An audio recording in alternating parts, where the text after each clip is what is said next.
Hello there, welcome to another World of Warships from Gainy Titan. We're on the ring map and we're in a standard battle and I'm in the USS Marblehead, the tier 4 premium cruiser, which I've been playing a lot more of, and I think, well, I don't know if I'm getting better in it, but this is probably one of my better games in it. I still have a lot to learn about this game, and this video actually really brings it home to me. Some of the fairly basic mistakes, newbie mistakes really, that I made in this particular battle.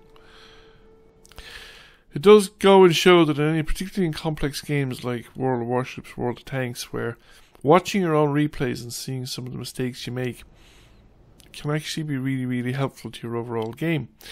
So we have an enemy destroyer who's told us where he is, despite the fact that nobody would have guessed otherwise. So we know where one of the enemy destroyers is already because he's generated a smoke screen.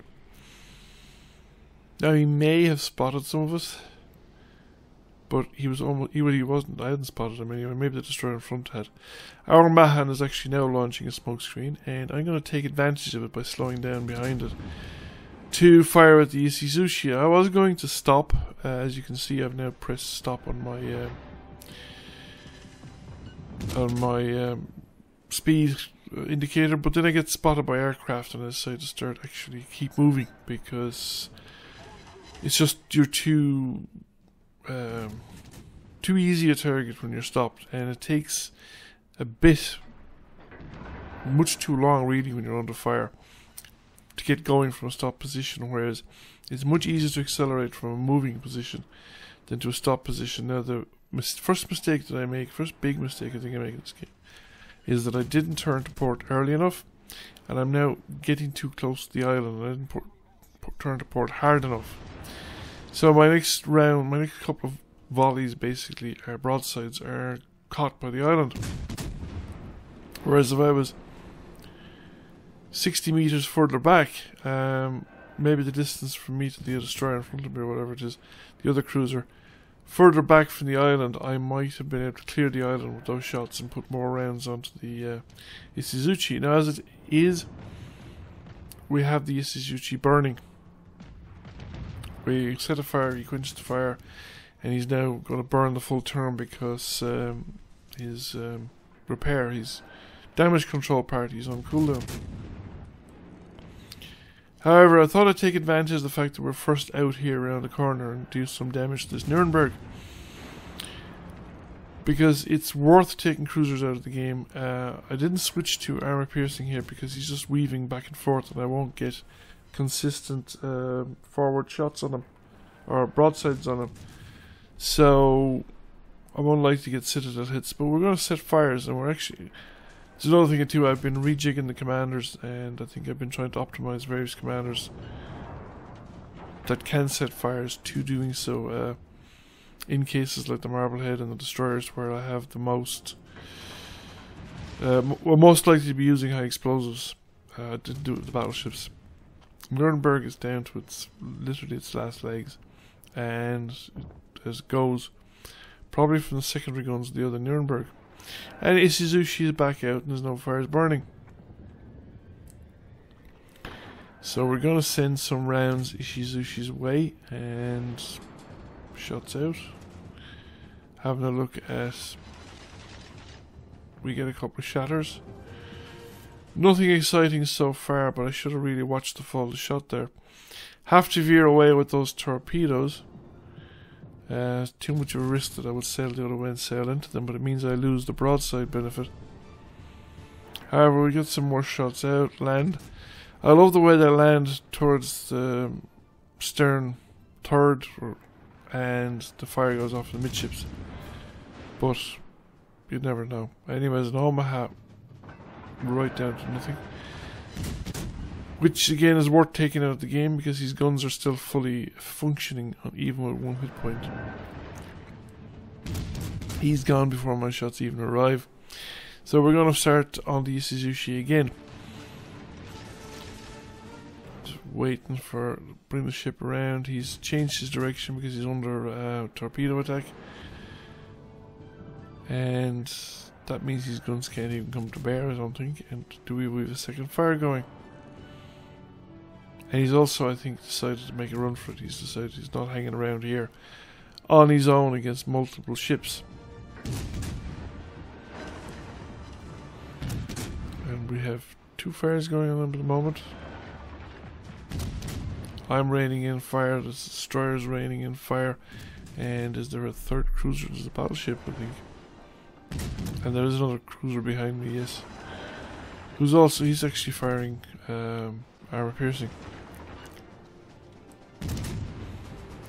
So it's a good mixture of stuff coming in, and we have fires burning nicely. There's only one at the moment, I think, though. If we can get a second one going, it'd be really good. Yes, we get a second one going. And now we have, there's coining down there. Venus start getting concerned about that ship. And the Ishizushi has reappeared on the other side of the island, and he's still within gun range. And he's put out the fires. He took advantage of the shelter of the island to put out the fires, but he's now around the island, and if we can light some more fires again, they'll go burn for the duration, because his damage repair cooldown is going to be longer than the fire duration of a second fire, like that one. And we just keep after the Suzuki while he's within gun range, and we have another fire set. So that's 2 fires, and now I'm starting to come under fire from the coining. So I start to turn away, angle my ship, minimize the direction the coining can shoot back at me from, and that took a lot of damage. I took a lot of damage there, and I think that was from the Ishizushi getting a bit of revenge in. But he's burning away nicely, and we're going to leave him at it for the time being. Now, I was wondering what the coining was going to do, and there does the Ishizushi, so I get the Arsonist, which I think is my first time getting the Arsonist award, which is basically destroying an enemy by fire that exceeds 50% of the enemy's total hit points. I thought the coining would come through the islands here and run us down, basically. But he's not doing that. He's continuing around the far side of that further island from me. So I'm stopping the water for the moment, but I'm going to start up again because there's no point in sort of hanging around here. And this brings me to newbie mistakes. We're actually winning. We're 450 points to 306 points at the moment. And we're several ships up. But their remaining ships, well, they've lost a battleship, but they're all battleships. And we've mostly cruisers. And the thing is, cruisers are quite fragile when they're up against battleships, and their 2 remaining battleships are actually not that far separated from one another, so that any cruiser attacking one of them is likely to be able to be brought under fire by the other one as well. There is a destroyer remaining as well, which is probably one of the more dangerous of the enemy ships.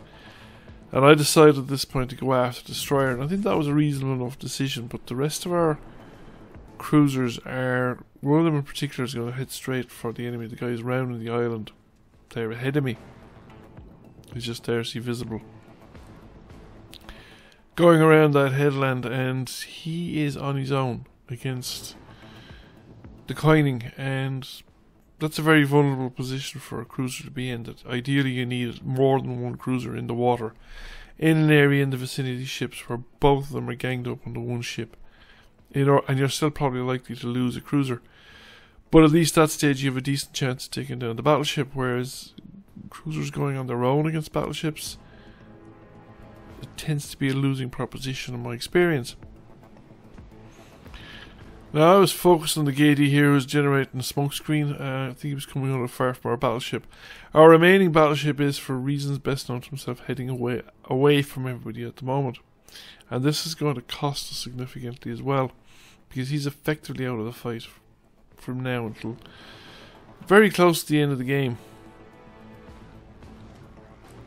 So I've got a cruiser accompanying me, but we've an isolated cruiser attacking the 2 enemy battleships, and I'm focusing on the destroyer, because if I pull out, one of the problems with that cruiser going up on my port side is that he's now in a crossfire between the destroyer and the 2 enemy battleships. So I'm going after this guy here, and for some reason or other I had switched to armor piercing, which was not optimal as well. I think this ship, the armor piercing, it's too powerful, As you can see, I'm getting a lot of over penetrations against the Gatey, whereas it's not powerful enough then against the battleships. It's really for against other cruisers.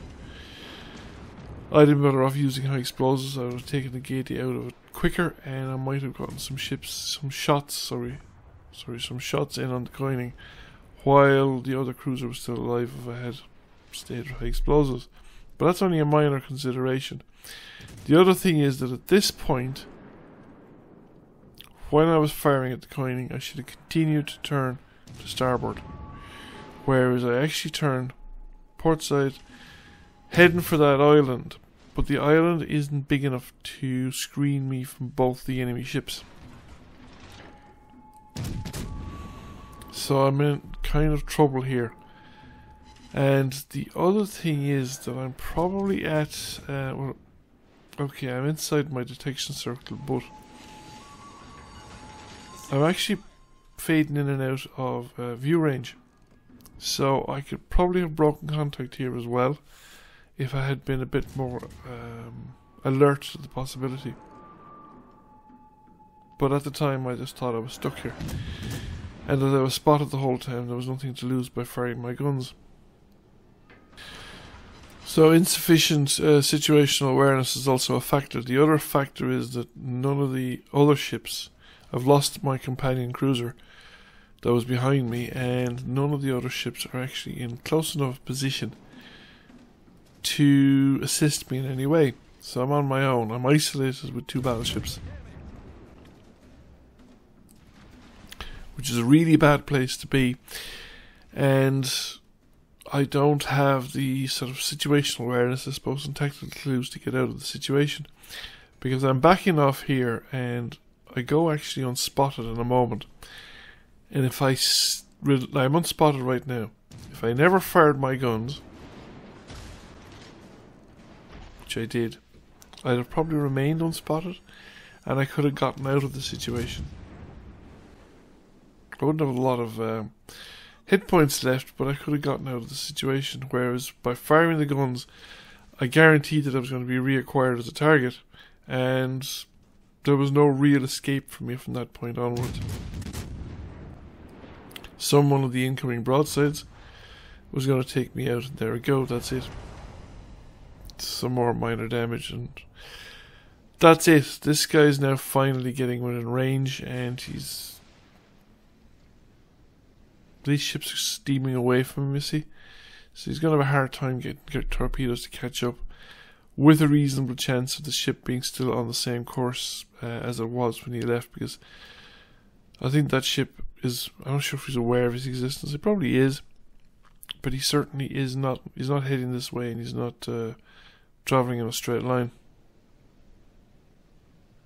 If I had managed to break contact while still alive, you see, we would have been ahead on points. We would have been ahead by a small number of points, I think. Whereas now we're behind by about 10 points. So the advantage is now in the enemy's court. They don't actually have to do anything, because time is running out. That's the other factor. Our battleship is still, I don't think, within engagement range. The destroyer is, but he's not within really effective torpedo range, so there's not a lot he's going to do. Plinking away at them with his main guns is not going to make much of a difference, because the ships just have too much hit points remaining. They're not even going to burn to death in this amount of time. You saw how long it took the Suzuki to effectively burn to death, and that was multiple people setting on fire, and it took more than half the game. Some more torpedoes in the water, but again at too long a range to have any real chance of hitting. And now he's launched smoke, and this is the bit I've often seen. I just don't understand why people do it. It's one thing to launch smoke and going flat out when you're driving away from the enemy. The smoke's between you and the enemy. Or you're going flat out and you're trying to run smoke across the cover your cruisers and destroyers behind, or cruisers and battleships, and you don't care about being seen or not seen yourself. But in a situation like this, where I presume he's trying to become unseen, that's why he launched the smoke, that he's travelling faster than the smoke screen can keep up. So he's actually spotted during the whole time anyway instead. And we're running out of time as well. The remaining time is not sufficient for anything to happen. But New Mexico's finally come within effective fighting range, but there's only 10 seconds remaining. He gets a broadside off. But it doesn't do enough damage to make a difference. And if we didn't kill a ship, we weren't going to win the game, and that's it. It's all over. So there you have it, my first time with Arsonist in the Marblehead, or in any ship.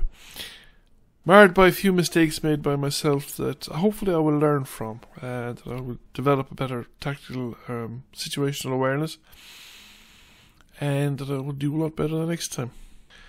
Thank you for watching. I hope you enjoyed the video. If you did, please give it a like and a share. If you have not already done so, please subscribe. I will catch you all again soon. Bye for now.